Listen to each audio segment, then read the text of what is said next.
asalaamaaleykum mbokki Géewul asalaamaaleykum mbokki Sénégal asalaamaaleykum mbokki internet yi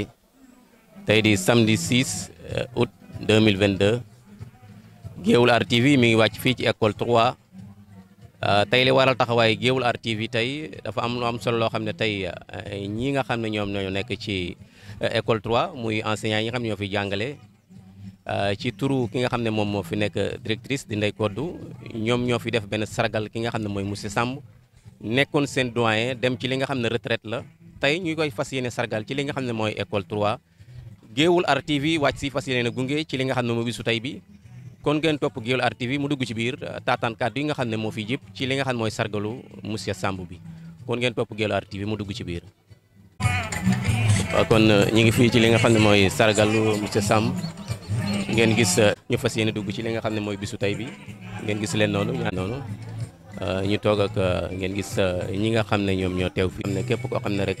jàngalekat nga nekk ci li nga xam ne mbala boo xam ne tey ngumba gépp tey teew nañ fii ci bis boo xam ne tey gis nañu bis bu am solo ñu gis ne mooy bis bi fekk si li nga xam ne mooy monsieur Samb di ki nga xam ne mooy Cheikh Biram jóge waaw Alpha noo ngi lay fay di kontaan ñëw ci bis bi tey bisu sunu doyen monsieur Samb ñun dañoo bokk ci ñi nga xam ni jaar nañu ci école bi def feeg moom defin wu rafet mu nekkoon sunu doyen ñu nekkoon ci jàmm ba jóge fi ci jàmm tey ñu ñëw ci bis bi ñu koy sargal ñoo ngi ñaan yàlla subhaanahu wa taala yal na yàlla àggale lépp waaye di gërëm ñi ñu fi nekkandoo woon ñëpp ku lim da ngay juum wala doo matal waaye ki nga xam ni moo ko wuutu di Ndeye Codou ñoo ngi koy ñaanal moom it mu def ak fi ay résultats yu am solo di ñaanal équipe pédagogique bépp yal na yàlla defal leen jàmm kontaan nañ trop asalaamaaleykum wa rahmatullah. macha allah bi nga xam ne moom lañu tey jagleel ki nga xam ne mooy monsieur Samb ngeen nekk ay waay nekk ay xarit tey ñu gis la ci teewaay bi tey jii yan kàddu nga ñëkk tey ci bisu ki nga xam ne mooy monsieur Samb. sëñ Sow maa ngi lay ziar bu baax di rafetlu sa question bi parce que monsieur Samb sama kóllëre la sama nit la ca sama moroomu fonctionnaire la en plus parce que fonctionnaire bu liggéey ba retraité ba am bis bi rek sant yàlla nga da nga jëkk sant sa borom bala sant say waajur di ñaanal nag mu reposer ci jàmm. ñi fi bàyyi tim mu ñaan yàlla fu mu tegoon école bi mu yóbbu ko asi ay njortam di ñaanal njaboot gi nga xam ne moom la ko yàlla booleel ki jiitu mooy soxna aawam Ndeye Dieye Niang ak ki topp parce que nit ki tim góor gu nekk dafa am ku la jàppale nga ma nga mën a taxaw gannaaw yàlla yonte ñoom Ndeye Dieye Niang ñi nga xam ne moom la ko yàlla dénk ak kii ko yàlla fekk si ko gi ñoo ko jàppale mën a tax bu ñu ko jàppalewul woon tey du taxaw bay dëkk ci booru école bi tey retourné waat retraité mën a demaat ci nit ñi di ko ñaan yàlla na ko jig comme ni ñu ko defee nu ñu toog jërëjëf kon ñu ngi koy woo ci association des retraités merci. merci jërëjëf ngeen dégg Ousmane. moom mooy bis bi tey di bis boo xam ne bis bu am solo la. di leen dalal di rafet lool seen liggéey rafet nañ wax dëgg yàlla seen liggéey. waaw yal na yàlla yokk xéewal bu baax a baax a baax waaw ñu ngi fii nag tey di sargal sunu mag sunu doyen. boo xam ni moom moo ñu jàngal nañu bari lu baree bari ci métier mi tey jii nag mu war a dem noppalu ji ndax ku liggéey ba matal da ngay noppalu di ko ñaanal rek noppalu gu dal gu sedd gu ànd ak wér gudd fan lool di ko tàllal tamit loxo ndax ku am expérience ne moom waa Géewul gépp war nañ koy di ko tàllal loxo di ko ci laaj ndax en matière d'éducation yaakaar naa ne ci génération ñu mel ne moom bariwuñu waaw loolu daal laa koy wax ne ko daal bu mu retiré wu dem kii na jël bëtam ak loxoom ak léppam teg ko ci école bi waaw ndax ci génération yu bees yi soxla nañ ñu mel ne moom ñu mel ne ay doyen Dieng ak doyen Ahmed Sarr ak ñoom xaale ñëpp soxla nañ leen daal ci dëkk bi kon daal bu ñu teggi seen loxo ci école bi voilà loolu daal la doyen Samb nag nekk nit ku baax a baax nitu ñëpp xaritu ñëpp dëkk bi fi la dëkk ndax léppam fi la nekk waaw wax dëgg yàlla daal kontaan nañ lool teew ci bis bi waaw jërëjëf. nga xam ne waaw Alpha maa lay fay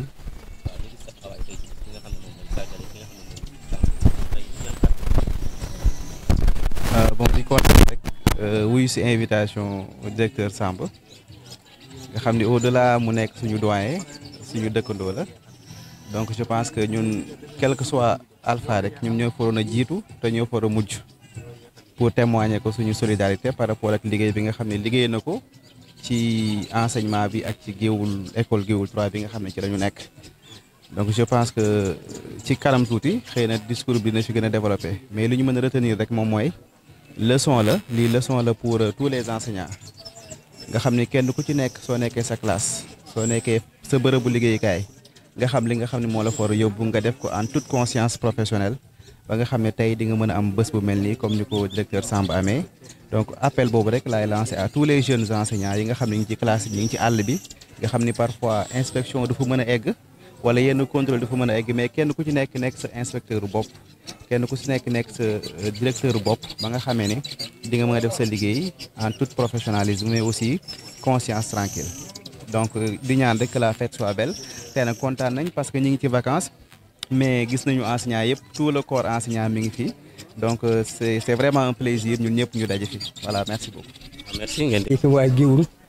xanaa di am mbégte ak fierté pour ñëw nekk suñu gannaaw mag yi nga xam ne mooy monsieur Samb nga xam ni dafa nekk suñu mag ci métier mi jiitu ñu ci lu bari loolu donc expérience am dañ koy soxla te it dama nemmiku ni fépp fi nga xam ne fii soxlan ko fa buñ ko woowee mu ñëw taxaw nekk def ci taxawaay bu rafet it kon nag buñ ko suñu borom bi baaxee suturaal ko ba nga xam ne bii tey mi ngi dem retraite war a noppalu mënuñu du nekk ci ginnaaw du sax caagi ni luñ ko jox maanaam du caagéenu aussi li nga xam ne lii peut-être sax dañ ko koy defal waaye ñëw taxaw ci ginnaaw ba ma xam ni ñu ngi ci wetam loolu def naa ni moo ëpp solo li ci des lépp mu ñëw daal ñu ràññeeku mu ràññi ñu ngi ci ginnaaw ñu ngi ci wetam gunge ko ci li mu nekk ñaanal ko ci yàlla suñu borom bi bàyyi ko ak njabootam jàggal ko lool ak njabootam ba mu dund ba fekk seen njëriñ ba ñooñu wël ba ci ko di ko teral te lépp li mu def ci éducation bi yaa na ko suñu borom fay ci njabootam loolu lañ ko ñaanal. jërëjëf kii ci li nga xam ne mooy Géoul monsieur Mbaye ñu ngi leen nuyu. jërëjëf ñu ngi lay fay ñu ngi leen dalal macha allah di kontaan ci seen tawaay fii wax dëgg yàlla di leen ñaanal yàlla seen rajo bi jëm kanam tey nag am nañ ci fierté bu mag a mag a mag fekkee si sargal bi ñuy sargal suñu doyen di suñu mag Makhtar Samb nekkoon fii directeur ci école bi ni sant na la directrice de l'école de Sarr moom mi nga xam si moo ko remplacé woote lu mel ni wax dëgg yàlla moom tam am na jaajëf ñu ngi koy jaajëfal di wax mu eggale sunu ngërëm ci sunu supérieur di l'institutrice vraiment di ñaan rek sunu doyen bi dem retraite yàlla na ko jëkk yàlla na dund ba ay njabootam aw ko kon daal dañoo kontaan lool ñu ngi sant bu baax di gërëm ñëpp vraiment di am mbégte mu rëy fekk si bis bu mel nii am na jaajëf nag ndax moom liggéey na li ko waral li ma lépp ba dem retraite kon moo waral tey jii lii ñu koy defal pour gën ko sant jaajëfal ko kon daal alhamdulilah ñu ngi sant yàlla na retraite bi sedd guy mu fekk ko ak njabootam dund ba aw ko incha allah ñu ngi koy gërëm bu baax a baax yow tamit ñu ngi lay jaajëf merci ñu ngi gërëm ñëpp la ngi sant ñëpp macha allah. xaali ak Mamadou nga bokk nawet baay ak ku jandeel man dama doon dëkk ba ñuy wax dëkk ba ñuy wax Nguraan kër Altumaan gan si kër nga su tiñul maa ngi daan faali si doxati taate maa njaat daaw si rek maa ngi gën sama Nguraan tey ko ndër ko laa xam ne yaa dëkk Sénégal tey nag maa fa kaw da ngaa jël fa nga war a jël dem fa nga war a jëlee li may wax géej ñi di bari xaalis ma ko wax ne damay bari junni damay bari xaalis te nag directeur ñii ngeen àndoon jëmb bët gi dem te tey jii xale yi taxawal fii ingénieurs yi docteurs yu mag yi yéen a defar seen i bopp ba tey jii bu ngeen di dox si suñu fii da ngeen di teel nañu te nag rafetal macha allah laa na tëggal ci ngalaama yéeg a jàmm wàcc ak jàmm dégg ngeen directeur Mamadou Ganga nga ne da nga sama taal lu la bàyyi Cheikh kon wasalaam Fatou maanaam saa am nga sa kër mu ci fa am ak ma daal permanente côté Sarr. muy jiit baa muy nekk juróom-yaay bi ci jóg ci jaar. muy nguur mi yaram baa. ci ñaar moom xas dem daal di sa jóg. maa si biir ndax maa jooju. ku ne ku mag da wuy am li ñu def jigéen.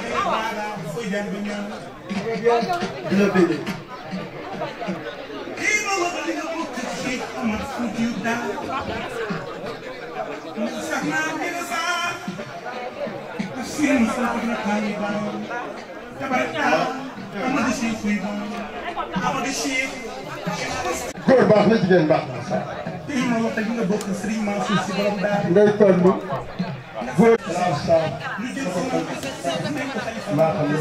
ba tax na leen saa bëgg salaamaaleykum bi baax jaa ngi nii jéggi leen seen borom kër yi di leen dalal yéen it yéen ñi def ngeen ci kilifa yi te yërëm ngeen njaboot waaye am ngeen ñoom day bokk Sénégal ñu nekkal ci départ boo xam ni ñoo fa war a di yeewoo di fa yëngu di fa fanaan mu ñëw fekk ñu toog buy tëdd bàyyi ñu fa balaa yeewoo. Adama Karaara Cheikh Mohamed Fadou Mbaye Baam Serigne Ba sës amul la ñu fii kaay yaa ngi fa toogal. fan yële cëri sang yu tedd yi ñoo ngi jéegul ci kàddu yi ñu yëkk ci seen kanam. muy Ndeye Dieye ak Fatou Mbaye ndar-ndar bi yaa taxawu sa ay rek ñi nga bokkal baay teew nanu say am di jàmm teew nanu directeur yi teew nanu ñëpp góor ak jigéen ñëpp ñëw nanu ma roqee sàmm ku ma jàngal leer na joor ak birima joor mbaay yaa doonu sàmm yaa doon ndax Mor Diouf dafa ni ko ba en 1980 ci nga commencé enseignement boo ma saa fayu sa salaire daawoo ko teppi sa papa ngay dem jox ko moo koy teppi di def lu ko neex dama ne ci kër ga di yaayam di jabari papam am lu bare lu ma ci mën a seede ma roqoy kumba jàngal na ci kër googu kenn jëyu la kenn naxul boo baaxul bal tàkk sa kaw ndax ni nga juddoo yaa rafet noo juddoo Alaaji Njugo ma roqee la ni wooye baayam ma roqee baayam kumba jàngaan la yaayam tudd waaye ma roqee nag dafa meññ Alaaji Njugo baayam historien la journaliste la bëj jëwal cool ak bataat mu am baay bu naan Assane ma roqee Samb historien la journaliste nga am baay bu naan Makhouredia Samb journaliste la historien nga am baay bu naan Alaaji Sam Fall écrivain la journaliste la historien la yow ña nga doon fekkoo leen nga am baay bu naan Samb Suna Samb moo dese njaboot gi moo dese woon njaboot gi directeur ASECNA la woon macha allah ñaanuma xaalis damaa ñëw ah si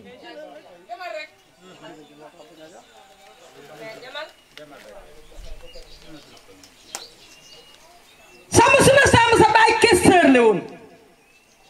ASECNA borom baay titre foncier borom baay cadre de haute fonction borom baayu diplômé yi borom baayu historien yi journaliste yi yow boo baaxul baal takk sa kaw moo taala nga bokkal baay xamul Njugo yow la def baay yaa ko yar ba muy tuuti loo wax mu def loo tere mu baay ma roqee la seen baay tudd ma roqee kumba jàngaan la yaayam tudd li tax man la yaa rafet noo juddoo kumba jàngaan ak Njaga Banda ñoo bokk ndey ak baay Njaga Banda moo jur Moodu Njaga Banda mu jur Bitta Si la sa yaay yaa rafet noo juddoo kumba jàngaan leena joor mbaay Njaga Banda leena joor mbaay maama Paate Maram Sarr ko du ci ko àlla jàll fari deen ma ngiraan lebar waaye nag doom ci ndey lay gëne moroomam sa yaay liggéey bi affaire bi ndey ci la Bitta Si la dañuy wooye sa yaay jàmbar fakk tëdd jigéen ba jur waa jur na ba caddu te juru wëju masha Allah laaw la cat aram sawal la yaayam tudd bokku ndeyam bu sa sama yaay mi ma jur faamay la yaayam tudd isa buub faamay la yaayam tudd njaas kenn góor faamay la yaayam tudd kumba nag mi niy jooy ba léegi kenn noppeegu ko faamay la yaayam tudd faamay fëri dëggan fëri maram ngeen fëri mel dama kumba jikof suma yaram baale Fatma yi bu bëgg mu faagi mut fa yirib fa naale càkkaay sama bërëb bi saa yi dak sama fara kumba dëpp yàgg faal jàpp ndew malaaka ni ko nappal ma bu jën mun ko su ma nappee jën doon te jën wu rëy jeegu faambaye nga ci nga laxaar kumba bee dangalam saar njaago ak njóob taaw yaa jëkk a judd yaa jëkk a baax yaa jëkk a tekk yaa jëkk a coiffé say rak yaa leen jëkk a yiir yaa leen jëkk a dimbali ca kanam ca kaw rek retraite nga ci école waaye retraite oo ci xolu nit ñi jamais doo retraite sunu ko ñu ngi lay sant di la gërëm di la ñaanal yàlla yal na yàlla guddal sa fan loolu rek laa amoon li may wax. Merci Didier. Et bonjour à toutes et à tous. Bonjour mesdames, messieurs et mesdemoiselles. Des salutations, mais aussi des salutations dans le spirituel qui s'adressent à Cheikh Makhtar Diop, à Cheikh Talibouye Diop, à Tidiane Sey, à Cheikh Biram Seck et à tous les religieux ici présents. Mesdames et messieurs,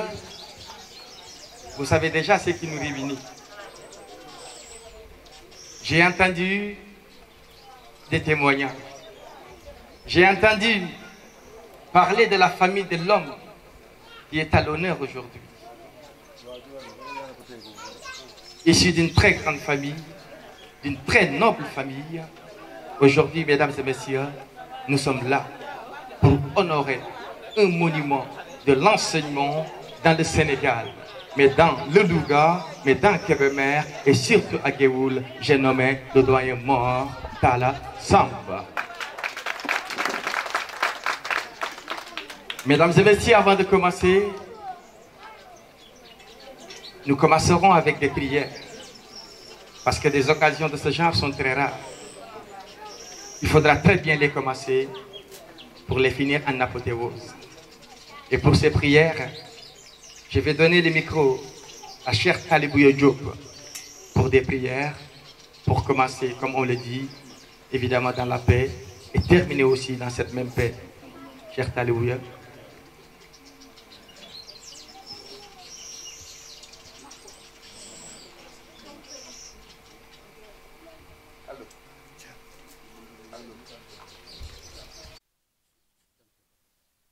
ni bisu tay bii bisu cant la ñuy delloowaat sunu bopp ci yàlla nee na sant gi ñuy sant nag jaamu yàlla ab jaamu yàlla bu doon daan dooleem ci jaamu yàlla tey ñu wëlbatiku di ko sant mu ni sant googee ñu cey ubbeeku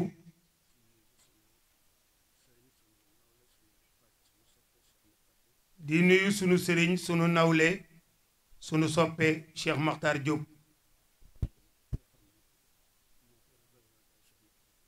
moom mi nga xam ni moo fi représenté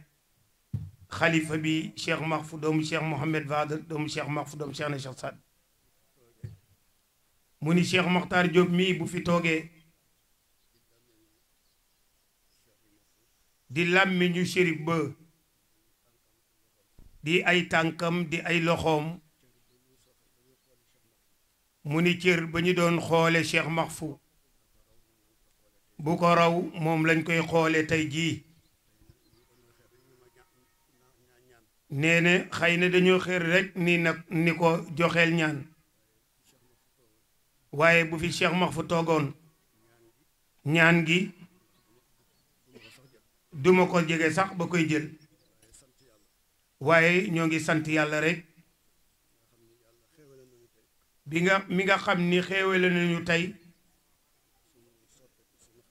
sunu soppe di sunu xarit di Mor Talla Samb li ko yàlla xéewale tey jii ci benn baat rek lañ ciy sukkandikoo mu ni yonent bi sallallahu alayhi wa sallam bi baatu jàng di wàcc ci moom yàlla naan ko iqra jàngal nee na yonent bi ni lan lay jàng xamuma li may jàng lan lay doon waaye boo xuusee ca biir aaya ba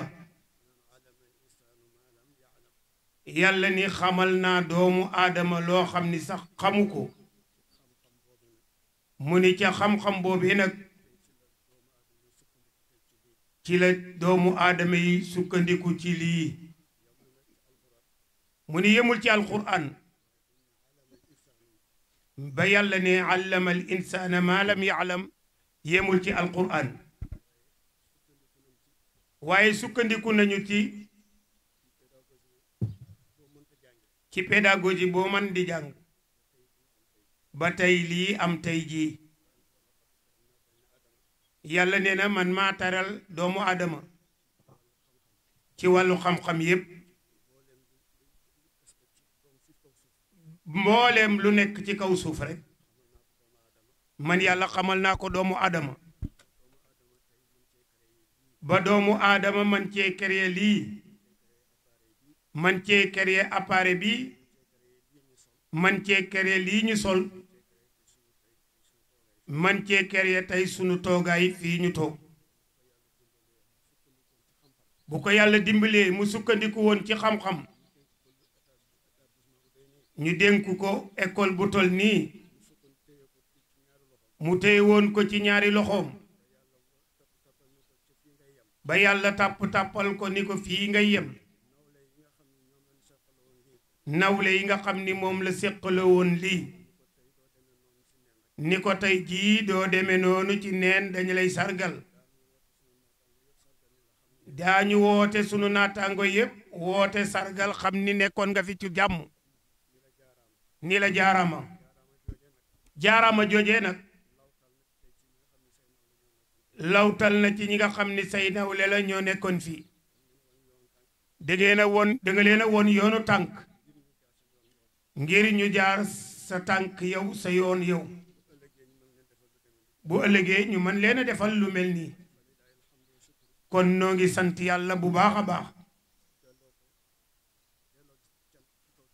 delloo ko cant daal ci kaw cant yal na yàlla xeeb te dolli la te jataay bii yal na ko yàlla barkeel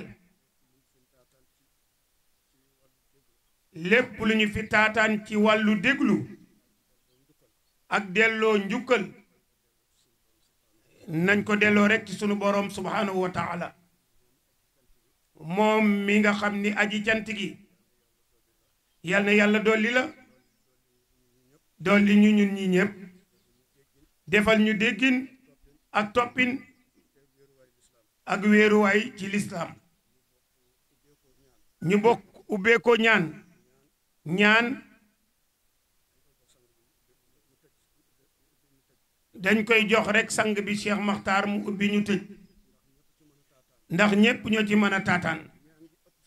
ñaan gépp solo nag mooy jamono tey fii mu toll xel yi lëndëm nanu fit yi toogatuñu kenn xamatul foo mën a teg sa tànk lu dul dellu ci kaw làmmiñ rek lu dul wax ju bari lu dul jàmbat ju bari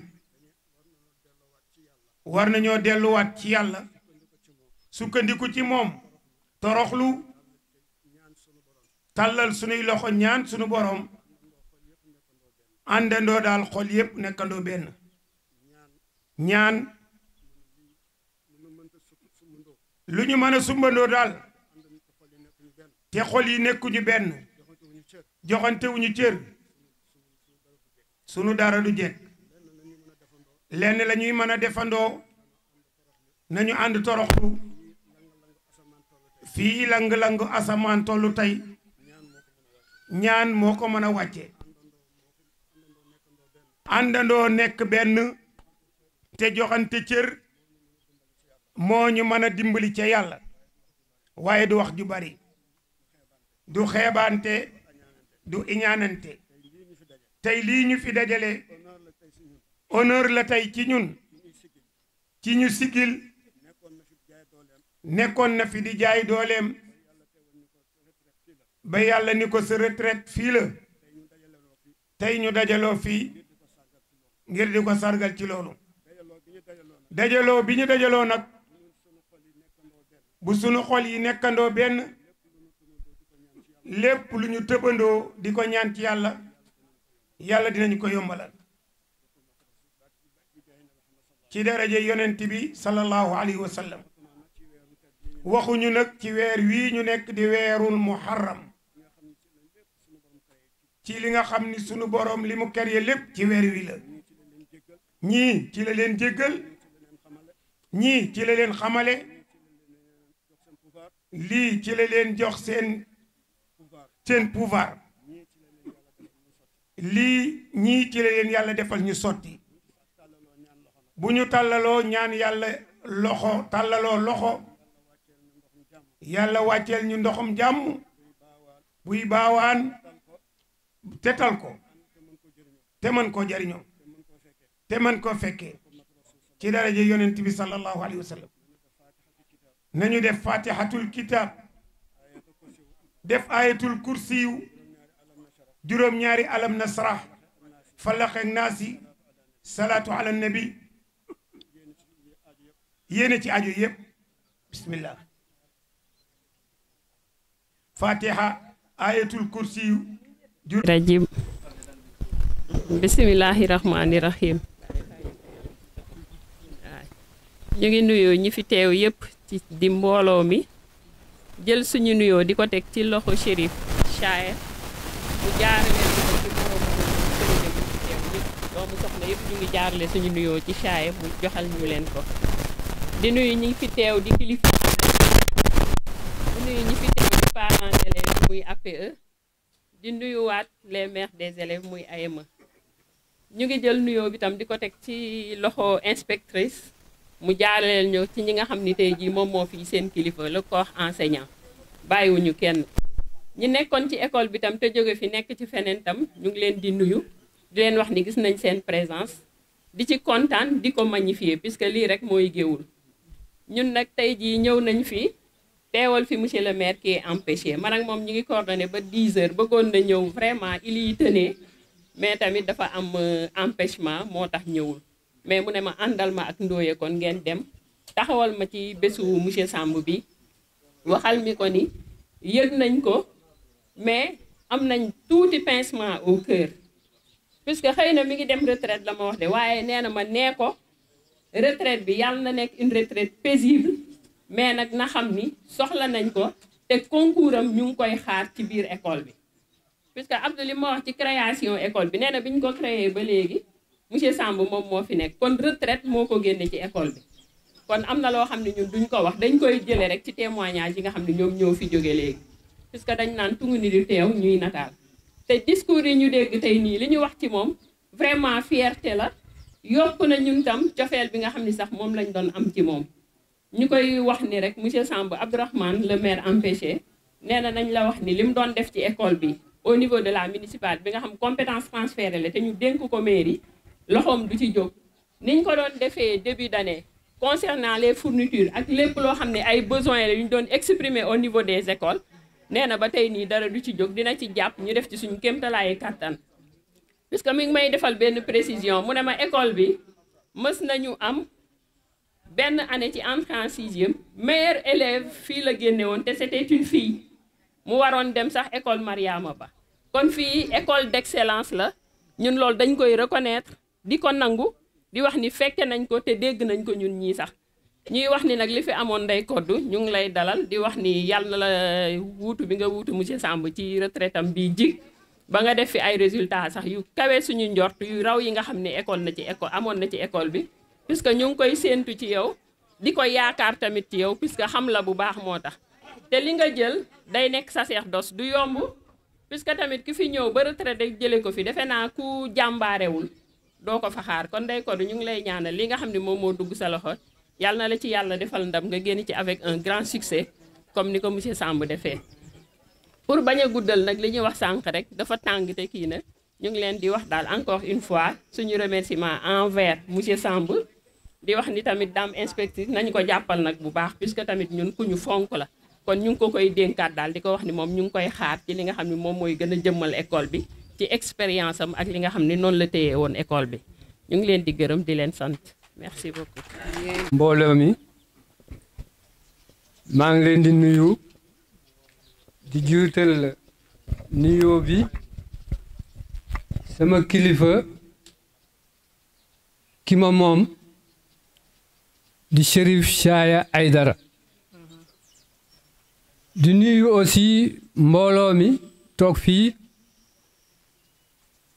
di nuyu APE yi nga xam ni ñoo nekk ci Géoul rawatina APE Géoul école 3 li ma ciy wax nag du ma ko guddal ndax tàmm ma wax bu gudd li waral lii mooy sargal bi nga xam ne ni ñu ngi koy sargal le doyen de l'école 3 Mor Talla Samb Géoul 3 ñu ngi ko formé wala ñu ngi ko créé en 2002 ki nekkoon directeur bi moom ma nekk président des parents d'élèves depuis année boobu depuis 20 ans yooyu man musuma gis lenn loo xam ne moom won na ma ko en tant que directeur d'école dañ doon liggéeyandoo mu di ma won li nga xam ne nii moom moo baax ci école bi ñu koy jéem a exécuter et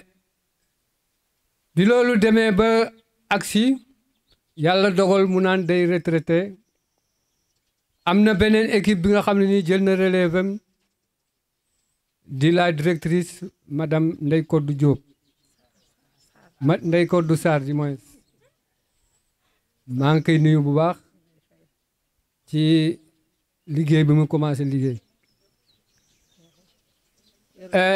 ki ñuy defal lii nag muy Mor Talla Samb depuis 20 ans yi ñu àndoon mérité na ko ndax am na fi résultat loo xam ne nii ñun teg nañ ci seenu bët ñu ngi ko koy jaajëfal depuis 20 ans yi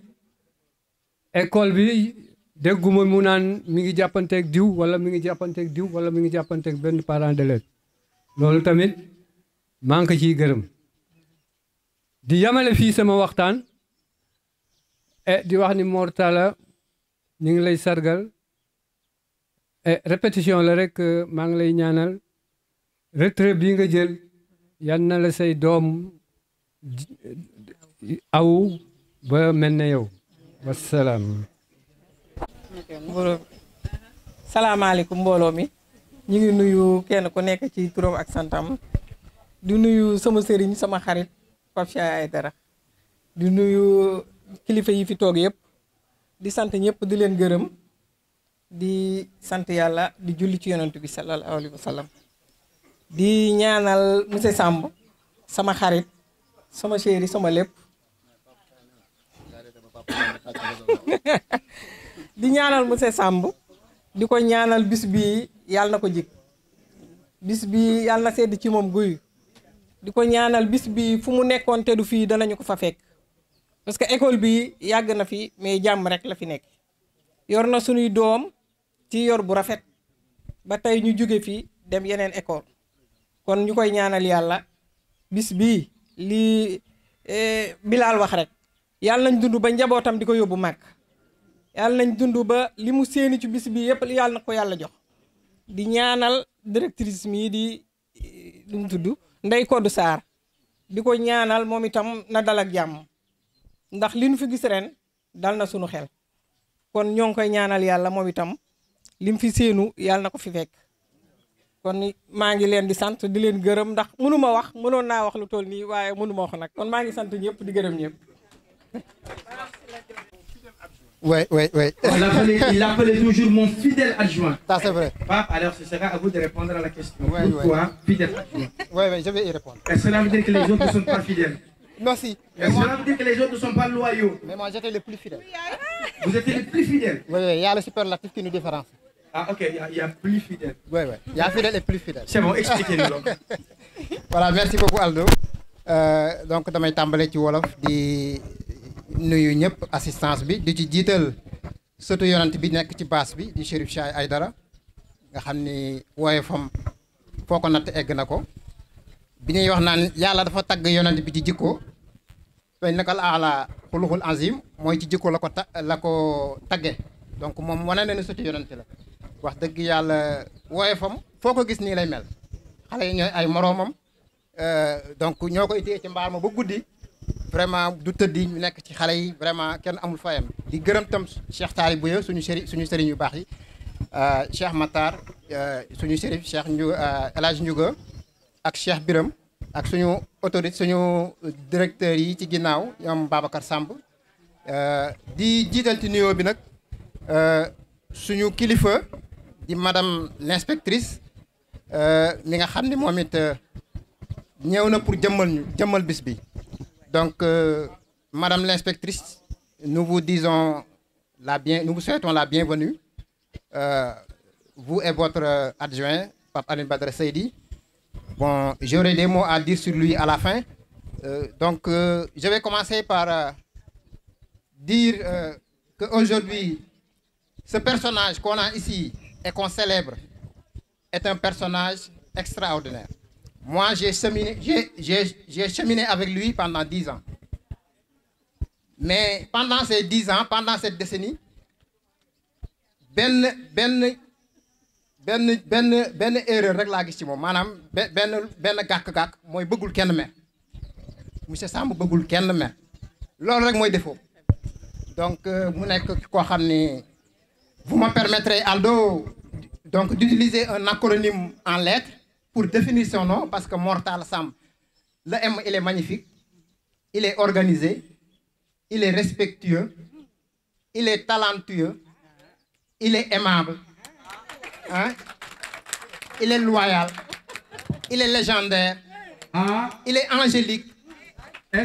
il est sympathique, il est adorable,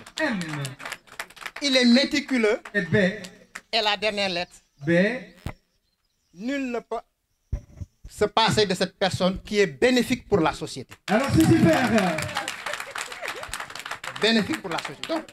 monsieur Samb, voilà mon acronyme que j'avais réservé pour vous. Parce que tellement nous sommes contents de vous, toute l'équipe est contente de vous.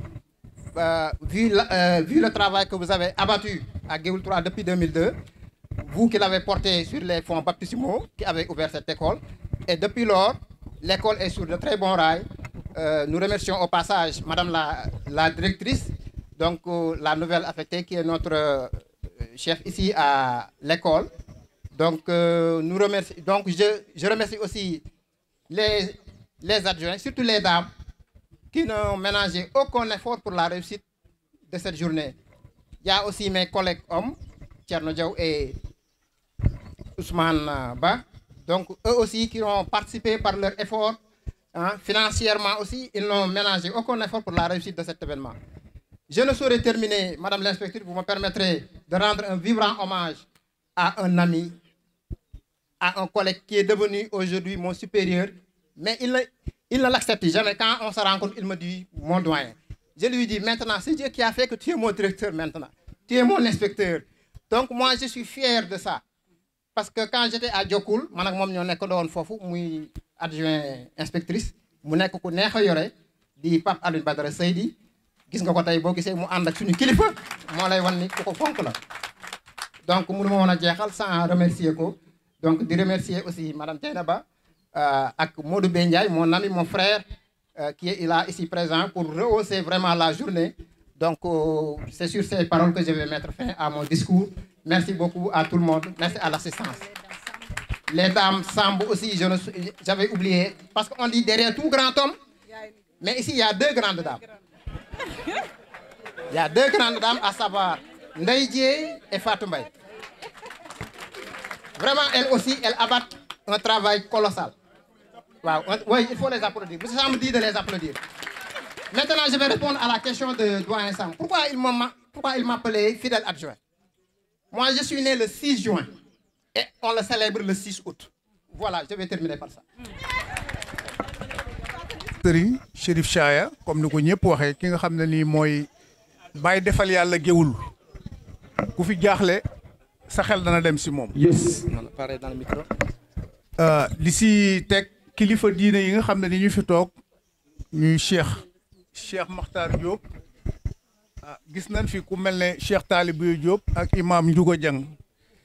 ak représentant yi fi toog yëpp di nuyu mbooloo mi yëpp kenn ku nekk ci turam ak santam fàttewuma nag sama magi directeur yi nga xam ne nii dañoo demoon retraite nekk fi. Bien, sans tarder, je vais vous lire le discours rapidement. Madame la haute conseillère des collectivités territoriales, représentante du maire de la commune de Géoul, Madame l'inspectrice de l'éducation et de la formation de Kébémer, Madame la directrice de Géoul 3, chers collègues enseignants, chers parents d'élèves, chers élèves, honorables invités. C'est un réel plaisir pour nous, enseignants de la circonscription scolaire de Kébémer et plus particulièrement de la commune de Géoul, de fêter aujourd'hui le départ à la retraite de notre frère et ami, le doyen M. Mortal Samb. Nous en rendons grâce à Dieu, car il n'est pas évident de terminer une carrière professionnelle sans aucune entrave que ce soit. M. Samb est un homme d'envergure et de dimension plurielle. En effet, au-delà du pédagogue que nous connaissons de lui, il est un militant de la culture, mais aussi sa générosité fait de lui un homme social. En ma qualité de responsable de la zone de Géoul, il m'a toujours accompagné et mis à ma disposition sa voiture, soit pour des visites d'encadrement, ou pour une quelconque autre mission dans la zone. M. Samb était dans son école ce qu'un bon père représente dans sa famille. Il couvait ses adjoints et gérait tous les conflits à l'interne. M. Samb, vous êtes parti à la retraite, mais assurez-vous que nous vous comptons toujours parmi nous. Je ne terminerai jamais sans dire merci à vos braves dames qui vous ont bien accompagnés jusqu'ici. Je vous nomme Ndaïdje Niang et Fatou Mbaye. Nous vous souhaitons une retraite paisible, pleine de merveilles et une longue vie auprès de toute la famille. Sans terminer également, pour terminer, je dis merci à la directrice qui a pris la relève et qui a bien commencé. Donc nous lui souhaitons de terminer avec succès. Nous lui souhaitons bonne réussite. Merci. Mesdames, Messieurs, honorables invités, Madame l'inspectrice départementale de l'éducation et de la formation, Messieurs les chefs d'école, Messieurs les chefs d'établissement, chers enseignants, chers parents d'élèves, comme vous le constatez, ce n'est pas sans émotion que je prends inauguralement la parole aujourd'hui pour vous adresser tout d'abord toute ma satisfaction de vous voir nous accompagner à cette illustre cérémonie. En effet, cette journée revêt pour nous un cachet symbolique, car célébrant mon prédécesseur pour son départ à la retraite, je veux nommer le doyen Mortal Samb. Ici présent, qui assurait jusque-là la fonction de directeur de cette école et dont le destin m'a conduit à me substituer à lui. Il me plaît de rappeler devant l'assistance les qualités humaines, sociales et professionnelles de l'homme. Un homme ouvert, généreux dans son savoir, puisqu'il a participé à la réussite de mon cap, généreux dans ses conseils pour m'avoir dès mes premiers pas accompagné dans ses idées et m'orienter pour relever le défi de la réussite. La tâche de manager, vous le savez tous, n'est pas chose aisée. C'est pour cela que le parcours d'un professionnel ne peut être qualitativement linéaire et est donc de temps à autre parsemé d'obstacles. Mais cela n'a pas empêché notre cher doyen à mener à bien sa mission. Nous le félicitons pour ça. Nous ne pourrons pas mener à bout cette allocution sans avoir à adresser nos sincères remerciements à l'endroit de quelques bonnes volontés qui, dès l'entame de mes premières actions, nous ont accompagnés financièrement et dont ma fierté m'interdit de taire leur identité. Il s'agit de Chérif Chaya Aïdara Ould Cheikh Mohamed Fadel, de Ahmadou Bey Ndiaye, de Cheikh Seck, du président Mamadou Gueye, de Dan Dieng, de Mansour Ndiaye, des fils de la diaspora de Géoul qui ont réagi grâce à la vidéo réalisée par Géoul Art TV, diffusée sur leur blog YouTube. Nous ne manquerons pas du coup de leur associer ces remerciements. Merci à Géoul Art TV. Mention spéciale à l'équipe pédagogique de notre école qui n'a aménagé aucun effort pour la réussite de cet événement. Aux structures de l'école, à savoir les membres du CGE, via son trésorier Mamour Pen, très dynamique, de l'association des mères d'élèves, de l'association des parents d'élèves, de Friends of Géoul, un partenaire incontournable de l'école géouloise, de la population qui n'a ménagé aucun effort pour la relance des activités de l'école et l'atteinte des résultats formulés. Ces quelques mots ne pouvant être occultés, je reviens sur le but du jour, afin de souhaiter à M. Mortal Samb une retraite paisible auprès de sa famille, et que s'ensuit un billet de la Mecque, et qu'enfin, après le titre de directeur, qu'il arbore celui d'Elhadj. Nous prions Allah subhanahu wa ta'ala, le Tout-Puissant,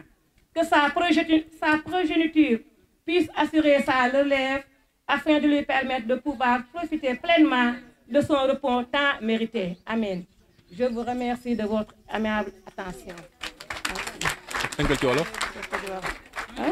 ñu ngi leen di sant bu baax di leen gërëm ci teewaay bi ku ne xam na ni jot amul waaye teew la ngeen di jiital suñu kilifa inspecteur de l'éducation di sant kilifa yëpp taxaw kilifa aada yeeg kilifa diine ñu ngi bu baax di gërëm sama waa équipe pédagogique bi ñi nga xam ne ñoo soññee ba lii taxaw dama ne mënuma jeexal te sam tudduma ñoo xamante ni bi ma ñëwee ci école bi dès le début ñoo ma jàppale su ma waxee loolu mooy Chérif Chaya daf ci dugal loxoom nit ñi di ñëwaat leen Amadou Bey Ndiaye noonu la def Mansour Ndiaye noonu la def président Mamadou Gueye dugal loxoom Cheikh Seck Dan Dieng ak waa Géoul diaspora waa Géoul diaspora bu ñu jotee nag c'est grâce à Géoul Art TV ñu def benn émission diffusé ko ñoom jot dimbaliñ ci école bi ñu defar lu baree bari soo paree aussi dama sant sama structure yi les acteurs de l'école Friends of Géoul kenn mëntu koo wax école géouloise te tuddoo ko ci dañuy jàppale suñuy élèves di ñu jàppale ci lu nekk ba mënuñu leen a bañ a tudd di wax association des mères d'élèves association des parents d'élèves di wax CGE ci turu Mamour Pen mënuñu koo fay dañ koy ñaanal yàlla Mamour suba mi ngi ci école bi bu guddee mi ngi ci lu ngeen gis organisation rek Mamour moo ko defal fayuñu ko ñaar dërëm bon nañ koy ñaanal yàlla li mu bëgg yàlla na ko daal defal bu ma jugee tool monsieur Samb ñu ngi lay ñaanal nga am retraite bu paisible ñu ñaan yàlla bu jógee directeur bi ñu tudd ñu wax la Elhadj yàlla ñu jox sa doom yi dund ba noppal la yàlla jox leen teg seen loxo ndeyjoor ba ñu yóbbu la màkk ba nga noppalu macha allah sant naa ñëpp gërëm naa ñëpp maa ngi jégalu ci fukkaat bi